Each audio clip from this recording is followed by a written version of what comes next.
bisa nggak sih, walaupun kita tahu di Islam itu tidak ada karma, tapi mungkin ini teguran buat Mbak Lisa meninggalkan suami yang tengah terpuruk, harusnya tadinya Mbak Lisa sebagai seorang istri harus mensupport, tapi ternyata ditinggalkan dan membawa anaknya pula, itu kan menyakiti suaminya. Tapi akhirnya Mbak Lisa juga mendapatkan cobaan yang luar biasa juga. Akhirnya di luar juga Mbak Lisa tidak mendapatkan kebahagiaan. Bisa dikatakan ini sebagai teguran atau bagaimana Pak Ustadz? Kalau kita buka di dalam Al-Quran, itu ada kalimat yang sangat indah sekali sebagai warning dan motivasi untuk kita dalam kebaikan dan menjauhi keburukan. Kata Allah begini, in ahsantum li anfusikum. Kalau Anda melakukan perbuatan baik kepada siapapun, sesungguhnya adalah kebaikan itu akan kembali pada diri Anda sendiri. Kita menolong orang lain, kita bersedekah, berderma, yakinlah nanti Allah juga akan menolong dengan cara sebagaimana Anda menolong orang lain itu. Wa in asatum falaha. Sebaliknya, kalau Anda melakukan keburukan, Anda melakukan kejahatan, yakinlah kejahatan itu adalah akan kembali pada diri Anda sendiri. Jadi kalau orang menanam kejahatan, sesungguhnya ia sedang mengubur untuk dirinya sendiri. Tidak sekarang, tapi mungkin di suatu saat Allah akan tunjukkan kebesarannya dalam konteks itu di sini. Apalagi tadi Mbak Lisa tadi, suaminya itu luar biasa sabarnya coba. Dilakukan seperti itu, dimaki-maki, dibentak, dia masih bersabar membimbing dia dengan harapan apa? Si istrinya supaya mau kembali, karena dia juga mungkin menyadari, saya ini sedang posisi ekonomi begini, suami istri saya inginkan, dia masih ada kesabaran. Yang kedua, ada tindakan yang saya kira yang dilakukan oleh Mbak Lisa yang melampaui batas. Apa itu? Yaitu melakukan perselingkuhan kepada yang tadi dibilang, oh pacar saya, dia perhatian. Itu perhatian semu. Kata Al-Quran di dalam surat Al-Hijr ayat 39, ayat 40, Allah menyatakan begini. Salah satu dari tugas pokok setan itu adalah akan menggoda seluruh umat manusia. Dan kemudian apa? Yang kedua adalah setan itu akan menghias-hiasi, memperindah kejahatan itu. Jadi kejahatan, kemaksiatan itu diperindah sehingga orang, wah ini nanti kalau saya akan bercerai dengan suami saya, dia akan mau menikahi. Itu kata setan yang membisikkan dalam alam pikiran kita. Dan ternyata apa yang terjadi? Ternyata berkumpul dengan pacar lamanya itu, ternyata pacar lamanya juga berselingkuh. Kenapa? Karena pacarnya paham juga. Loh, Anda saja mau mengkhianati sama suami Anda, apalagi nanti kamu dengan saya pasti juga khianati. Ya, gua juga khianati dengan Anda. Itulah yang dimaksud dengan yang disampaikan oleh Al-Quran tadi itu, kalau Anda berbuat keburukan akan kembali. Lah apa yang dilakukan oleh Mbak Lisa ini sesungguhnya adalah dari perbuatan Mbak Lisa sendiri gitu. Tetapi ada yang menyedihkan bagi saya, yaitu ketika tadi itu bersama pacarnya tadi itu, ini kan mohon maaf kan bahasanya kan kumpul kebul. Artinya berkumpul dalam hubungan yang tidak ada ikatan suami istri, apalagi ini adalah suami istri orang gitu loh. Punya suami Mbak Lisa. Dan kemudian membawa adik, membawa anak, apa yang disaksikan oleh anaknya? Anaknya kan menyaksikan, loh ini mama ini kan apa itu kan sama papa, ini kok sama orang lain. Ini akan tersimpan di dalam memori bawah sadar dia, dan kalau besar inilah yang membahayakan bagi psikologi anak. Memberi contoh yang tidak baik kepada sangat anak tidak juga baik, ya. gitu. Dan tadi juga kita mendengar bahwa sebenarnya suami yang Mbak Lisa ini juga mengetahui perselingkuhannya, tapi masih baik menyuruh meninggalkan. Artinya kan luar biasa nih suaminya gitu ya. Nah Mbak Lisa, kalau boleh tahu hubungan Mbak Lisa dengan anak bagaimana? Karena saya sudah mulai membenci saya, Mbak. Kalau di rumah, dia selalu mengunci pintu kamar. Setiap saya menjemput sekolah, dia selalu tidak mau, Mbak. Aduh, si Putri kemana sih? Di jam segini lagi belum pulang. Loh, Putri kemana sih, Nak? Loh, Putri! Kamu kemana aja sih, Nak? Mama tuh nyariin kamu, tau nggak, nungguin kamu. Kita pulang yuk. Enggak, aku nggak mau pulang sama Mama. Loh, kenapa sih sayang? Kamu kenapa? Mama tuh jahat. Jahat? Mama jahat kenapa? Mama itu selalu marahin Papa. Marahin Papa gimana sih, Putri? Kamu tuh masih kecil, kamu belum mengerti. Kita pulang yuk. Udah, aku nggak mau pulang sama Mama. Putri! Ya Allah, Putri! Oh, kenapa sih, Put? Nah, Mbak Lisa, ini kalau misalkan anak Mbak Lisa ada di sini dan suami Mbak Lisa ada di sini, apa yang ingin Mbak Lisa sampaikan ke mereka? Gitu? Saya ingin meminta maaf, Mas. Saya benar-benar menyesal apa yang pernah saya lakukan. Saya nggak mau hidup seperti ini. Saya ingin hidup seperti yang dulu bersama anak saya, sama suami saya, Mas. Saya sangat menyayangi mereka.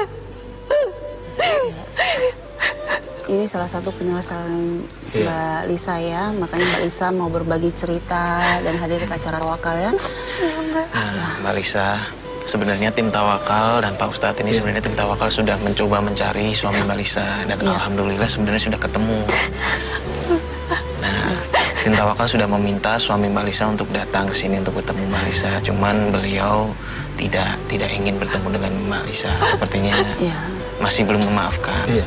Tapi suami Mbak Mungkin Lisa suaminya belum siap juga ya, gitu. belum siap bertemu. Tapi suami Mbak Lisa coba bagaimana kalau kita coba telepon saja. Iya, kita coba berusaha walaupun nggak mau datang, mungkin kita kasih waktu, tapi tim Tawakal juga terus berusaha supaya Mbak Lisa dan suami bisa komunikasi baik lagi Insya ya. Allah apa yang Mbak Lisa rasakan bisa disampaikan ya. Kita coba ya. Assalamualaikum. Halo, selamat pagi. Selamat pagi. Halo Mas Angga. Ya Mas ya. Iya, selamat pagi Pak. Ini kita dari Tawakal dan kebetulan di sini di studio kita sudah ada tamu istimewa yaitu istri Bapak dan Pak Angga di sini. Maaf, kita bukan maksudnya ikut campur dalam urusan keluarga, tapi di sini ada yang ingin disampaikan oleh istri Bapak. Silakan Ya. Mbak Lisa. Silakan Mbak Lisa. Pak, kenapa setiap kali aku telepon kamu nggak pernah mau ngangkat telepon saya, Pak? Aku mohon maafin aku. Aku mau kita seperti dulu lagi, Pak. Hidup sama anak-anak. Maafin aku, Pak. Aku bersalah. Untuk apa kamu hubungi aku lagi? Sidang kita kan sedang berjalan. Dan sebentar lagi kamu pasti dapetin apa yang kamu mau. Ya. Kita dan kamu menikahlah dengan Sony. Enggak, Pak. Aku tetap mau sama Papa. Aku nggak mau sama Sony, Pak. Aku benar-benar sayang sama kamu. Halo Mas Angga. Mas Angga? Nah, Ya, Mas Angga ini dengan Angel Elga. Mas Angga, mohon maaf, di sini kan Mbak Lisa sudah benar-benar menceritakan semua permasalahannya dan kita juga melihat betapa sedihnya Mbak Lisa dan juga Mbak Lisa sudah sampaikan juga penyelesaiannya terhadap Mas Angga dan juga anak. Seandainya Mbak Lisa betul-betul bertobat dan ingin kembali lagi, ada nggak kesempatan lagi terakhir buat Mbak Lisa? ini Mbak Angel, Ya. saya sebagai manusia biasa hanya bisa memaafkan. Ya. Saya berdoa buat dia supaya hidupnya baik ke depannya. Tapi hati kecil saya tetap belum bisa menerima perlakuan dia sama ini. Apalagi saya lihat anak-anak saya seperti itu. Sedih Mbak. Jadi untuk sekarang keputusan terbaik saya ya cerai dari dia. Oh ya, Mas Angga, mohon maaf, kita menghargai keputusan Mas Angga karena di sini kan Mas Angga yang sebagai suami yang disakiti oleh Mbak Lisa, kita juga hargai apapun keputusan dari Mas Angga dan juga Mbak Lisa. Mohon maaf, bukan kita mau mengecilkan hatinya Mbak Lisa, tapi memang ini sudah menjadi konsekuensi yang harus diterima sama Mbak Lisa ya. Mungkin nanti kita bisa tanya sama Pak Ustadz bagaimana kedepannya, mungkin ada pencerahan lebih baik lagi. Tidak ada yang tidak mungkin, ya berdoa saja, mungkin akan Allah yang mau bolak-balikan hati manusia ya Pak Ustadz ya. Kalau memang Mbak Lisa betul-betul berbat, insya Allah kedepannya akan lebih baik lagi gitu. Nah, Mas Angga ini kan di sini kebetulan ada istri Mas Angga dan di sini juga ada Pak Ustadz. Mungkin ada yang ingin disampaikan Mas Angga ke istri Mas Angga di sini. Sebenarnya apa yang Mas inginkan dan apa yang dirasakan? Silakan Mas. Iya Mas, buat istri saya mau ucapin saya sangat mencintai kamu dan keluarga kecil kita. Sampai sekarang saya masih mencintainya. Tapi maafin aku tidak bisa jadi suami yang sempurna buat kamu. Jadi kita tetap cerai, di Pak. pengadilan, mohon maaf. Saya matiin teleponnya ya Mas. Maaf. Pak. Iya Mas Angga, terima kasih Mas Terima kasih Angga. Mas Angga. Ya. Jadi kita tetap cerai, Pak. Jadi gini, Ya. gini Mbak Angel dan Mas Mario ya.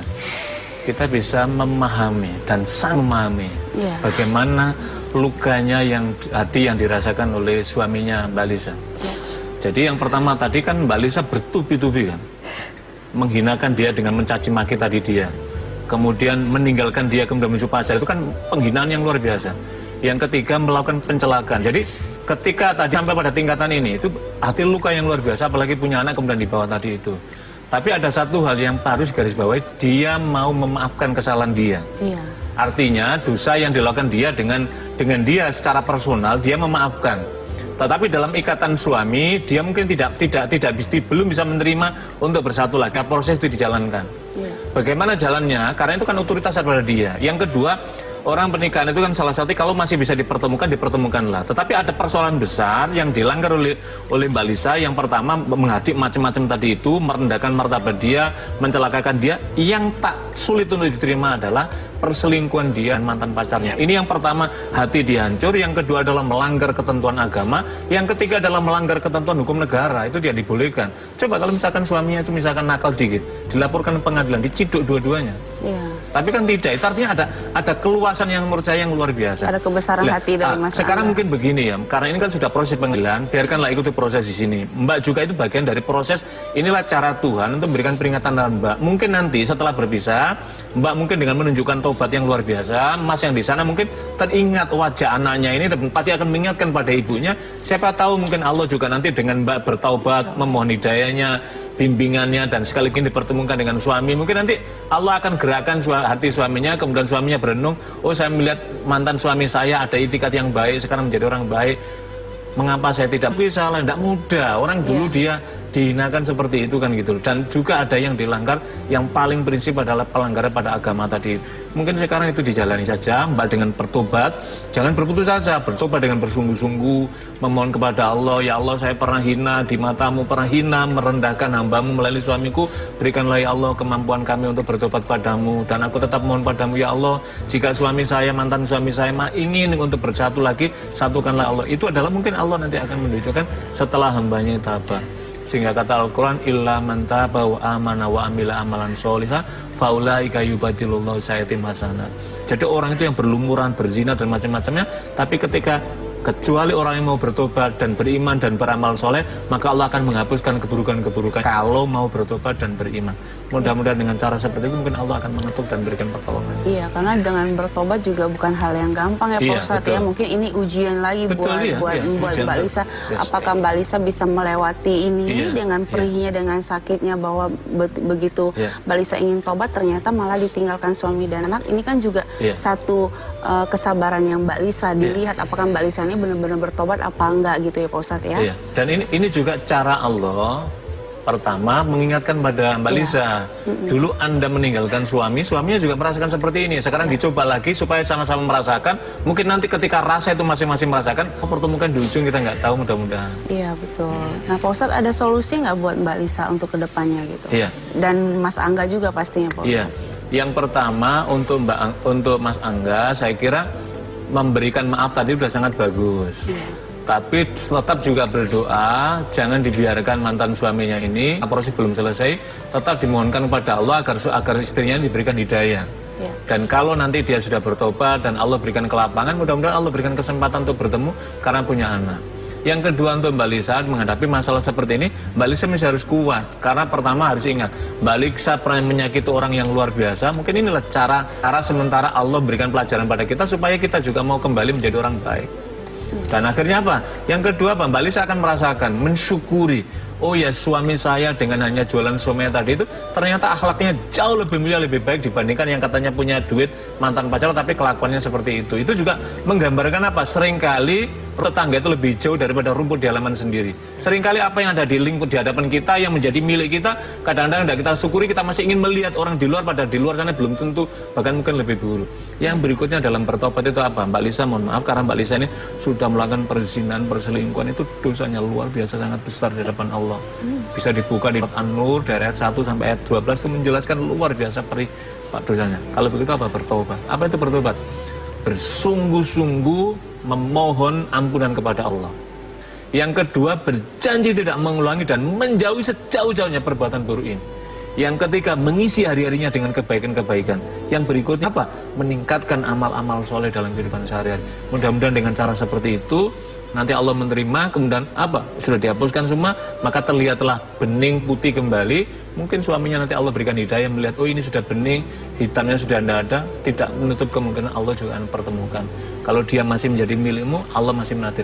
Tapi ibadahnya mesti harus dikuatkan. Amin, insya Allah. Nah, Pak Ustadz, ini kesimpulan pada pagi hari ini apa Pak Ustadz? Dan mungkin ada amalan yang bisa Pak Ustadz berikan kepada Mbak Lisa supaya kedepannya bisa mungkin permintaan maafnya diterima dan bisa insya Allah rujuk kembali dengan suami. Mungkin dari Pak Ustadz. Ya, yang pertama para pemirsa, pelajaran pagi hari ini bagi para kita pasangan suami istri, selalulah mensyukuri pasangan masing-masing. Syukurilah istri Anda, syukurilah suami Anda. Itu adalah karunia terbaik yang saat ini Allah berikan. Jika ada kekurangan, bersabarlah dan sapotlah. Allah sedang menguji untuk menuju pada titik yang lebih baik. Yang kedua, jangan melihat tetangga, jangan melihat rumput tetangga nampak hijau, kemudian melupakan bahwa di hadapan kita ini tidak hijau. Sesungguhnya apa yang di hadapan kita itu kebaikan, sekecil apapun kebaikan. Kalau itu sesuatu yang halal, banggalah dengan kebaikan, banggalah dengan pekerjaan yang dihalalkan Allah. Yang ketiga, jangan sekali-kali melakukan perselingkuhan terhadap pasangan suami istri. Yakinlah perselingkuhan adalah diharamkan oleh Allah, dan pada saatnya keburukan itu akan kembali pada pelakunya sendiri.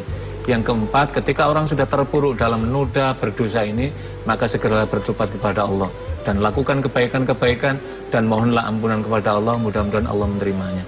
Dan doa bagi pasangan suami istri sebagaimana Allah bimbing di dalam Furqan, Rabbana hablana min azwajina wa dzurriyyatina qurrata a'yun waj'alna lil muttaqina imama. Mudah-mudahan Allah kuatkan kita berumah tangga dan keturunan kita menjadi orang-orang yang saleh. Amin. Mbak Lisa terima kasih sudah berbagi cerita dan juga berbagi pengalaman hidupnya Mbak Lisa buat kita, terutama juga buat pemirsa di rumah ya. Kita berdoa semoga Mbak Lisa kembali dari acara tawakal bisa lebih tenang hidupnya, lebih bahagia lagi dan betul-betul menjalankan tobat ini dengan baik ya. Itu doa kita semua. Terima kasih Mbak Lisa sudah berbagi di sini ya. Dan Pak Ustadz, terima kasih banyak pagi hari ini sudah Dio memberikan masukan yang luar biasa dari kisah yang dialami oleh Mbak Lisa ya Pak Ustadz. Semoga penonton semua di rumah bisa mengambil hikmah yang luar biasa dari kisah Mbak Lisa pagi hari ini ya. Dan Mbak Lisa terima kasih sudah ada di studio ya. Kita doakan yang terbaik untuk Mbak Lisa. Ya baik pemirsa Tawakal yang dirahmati Allah Subhanahu wa taala, sekian dulu acara pada pagi hari ini. Semoga kita semua bisa mengambil yang luar biasa dari kisah Mbak Lisa pagi hari ini. Kalau begitu saya Mario Wirix dan rekan saya Angel Elga pamit undur diri. Wabillahi taufik wal hidayah. Wassalamualaikum warahmatullahi wabarakatuh. Waalaikumsalam warahmatullahi wabarakatuh.